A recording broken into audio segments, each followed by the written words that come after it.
재벌집 막내 아들이라는 드라마가 아주 인기였죠. 거기에 오세연이라는 투자 전문가가 등장하는데 그가 뉴욕에서 일하던 시절에 투자 종목을 고를 때마다 항상 뉴욕 미드웨이 34번가에 있던 도넛 가게 도넛을 먹으며 의사결정을 해야 하는 징크스가 있었어요. 드라마 주인공인 재벌 3세 진도준은 오세연이 자신의 파트너가 되어준 기념으로 종이 박스에 담긴 도넛을 줍니다. 오세연은 재벌 3세가 준비한 선물이 겨우 이거냐고 비우는데요. 그런데 사실 진도준이 오세연을 위해 준비한 진짜 선물은 놀랍게도 도넛 가게의 체인점이었어요. 그러자 오세연은 무척 감동하며 이런 말을 합니다. 동포 청년, 당신은 투자의 정석을 알고 있어. 돈의 흐름을 알기 위해서는 돈보다는 그 돈의 주인을 알아야 해. 시장을 이해한다는 건 바로 인간을 이해하는 거야 라고 말하죠. 맞아요. 세상을 움직이는 건 결국 사람이죠. 비즈니스 관계는 물론이고 연인이나 직장 동료와의 관계이든지 간에 어떻게 원하는 것을 얻는가는 상대방을 얼마나 만족시킬 수 있는가와 결부됩니다. 즉 협상의 기술이 필요합니다. 그리고 이러한 협상의 기술을 잘 알고 있었던 덕분에 나라를 구했던 인물이 고려에 있었습니다. 속된 말로 새치혀로 나라를 구한 건데요. 고려 초기 성종 때의 문신 서희입니다.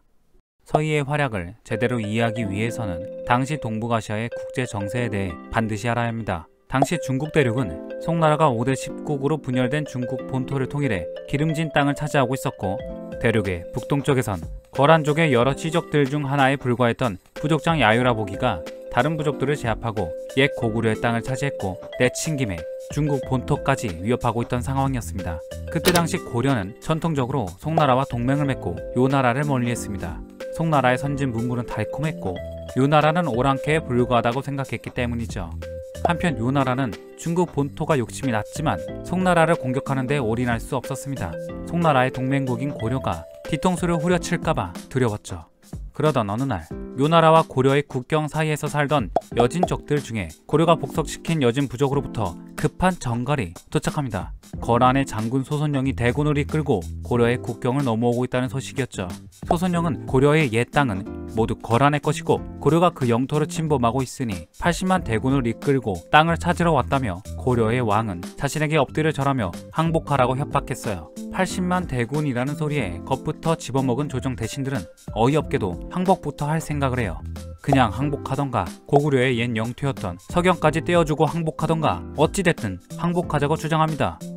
그때 고려의 재상이었으며 현재로 따지면 외교부 장관이었고 가문 대대로 고려를 섬겨왔던 명문가 금수저 출신 서희가 이들을 가로막고 섭니다. 만나보기도 전에 무슨 항복 얘기부터 꺼내느냐고 말이죠. 서희가 보기에 80만 대군이나 끌고 왔으면 지체 없이 대대적인 공세를 취했을 텐데 안용진이라는 작은 토성을 제외하곤 이렇다 할 전투는 벌이지 않고 다짜고짜 전쟁을 끝내자고 하는 소선영의 말은 앞뒤가 맞지 않았어요. 그리고 거란이 진짜로 변방국가의 땅이나 돌려받자고 대군을 이끌고 왔을 리가 없다고 판단했어요. 분명 진짜 의도가 숨겨져 있을 거라고 말이죠. 서희는 고려 성종에게 자기가 한번 소선영과談판을 지어보겠다고 나섰습니다.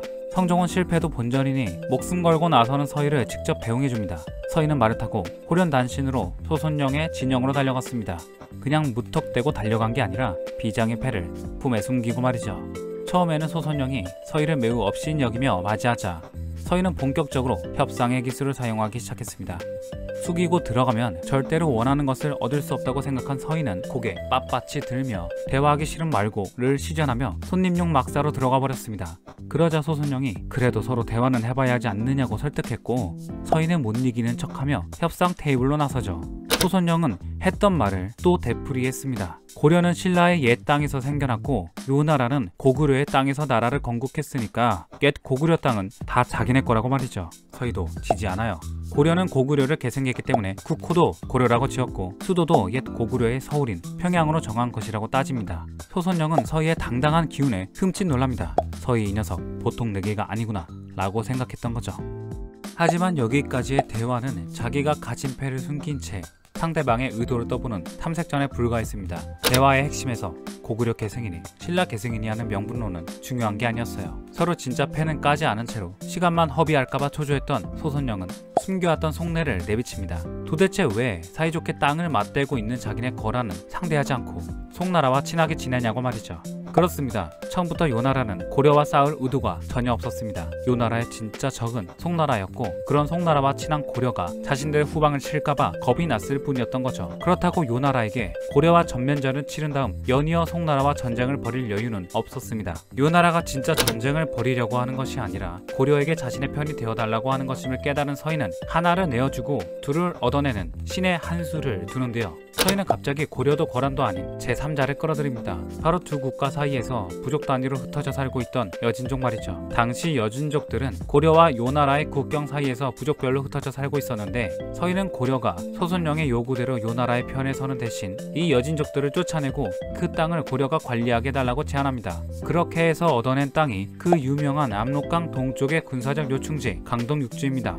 사실 이 협상 테이블에서 패배자는 아무도 없었습니다. 제가 아까 했던 말 있잖아요. 서희가 하나를 내어주고 둘을 얻어냈다고 했었죠. 고려 정부가 원하던 최고의 협상 성과는 단지 아무런 피해 없이 요나라의 군대를 돌려보내는 것뿐이었습니다. 그런데 서희의 신의 한 수는 몇 수가 아니라 수십 수를 내다보았습니다. 거란의 입장에선 뒤통수 안심하고 송나라와 전쟁을 치를 수 있게 되었고 고려에게 내어준 강동육주는 그에 비해서 동네 텃밭에 불과했죠. 게다가 엄밀하게 따지면 강동육주는 요나라의 영토가 아니었어요. 여진족이 국가 형태를 갖추지 않고 부족 단위로 삶의 터전을 삼고 있던 미개발 지역이었던 겁니다. 요나라 입장에선 저투자 고수익 남는 장사였어요. 서인은 상대가 납득할 만한 제안을 제시했고 원하던 것을 얻어냅니다. 그리고 요나라에게 큰 가치가 없었던 강동육주는 단지 고려의 관할 영토가 늘어난 것에 그치지 않았고 서인은 강동육주의 가치를 잘 알고 있었어요.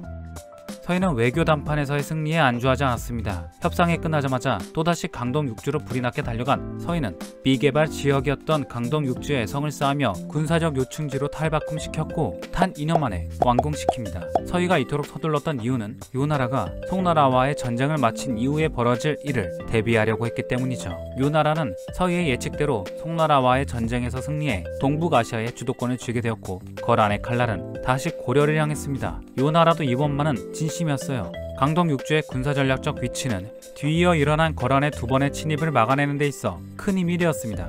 요나라의 2차 침입 때는 거란의 군대에게 쫓겨 고려의 현종이 피난을 가는 동안에도 양귀 장군이 강동육주의 하나였던 흥화진을 끝까지 지켜내며 나머지 강동육주였던 통주와 곽주를 탈환했어요. 요나라는 고려의 수도 개경까지 함락시켰음에도 불구하고 후방이 위태로워지니까 군대를 전부 회군시킬 수밖에 없었죠. 3차 침입 때는 또 어떠했습니까? 강감찬 장군이 흥화진에서 매복해 있다가 거란과의 첫 전투에서 대승을 거두고 곧이어 벌어진 귀주 대첩에서도 연이어 승리하면서 강동육주는 다시 한번 거란의 대대적인 침략을 막아내는 비장의 카드가 되어주었죠. 고구려가 당시 동북아시아 1티어 국가였던 요나라와의 전쟁에서 대승을 거둔 덕분에 고려의 위상은 높아지고 요나라는 다시는 고려를 침략하지 못했고 고려는 송나라, 요나라와 대등한 관계를 유지하며 120년 동안 전성기를 맞이하게 됩니다. 그리고 거란 침략의 뒤를 이어 벌어진 여진과의 전쟁, 대몽항쟁, 홍건적과의 전쟁 등 고려가 외세 침략을 맞았던 역사 기록에는 어김없이 강동육주의 지명이 등장합니다. 서희의 이야기에서 배울 점은 협상이란 자기가 원하는 것만 얻어내려고 하는 게 아니라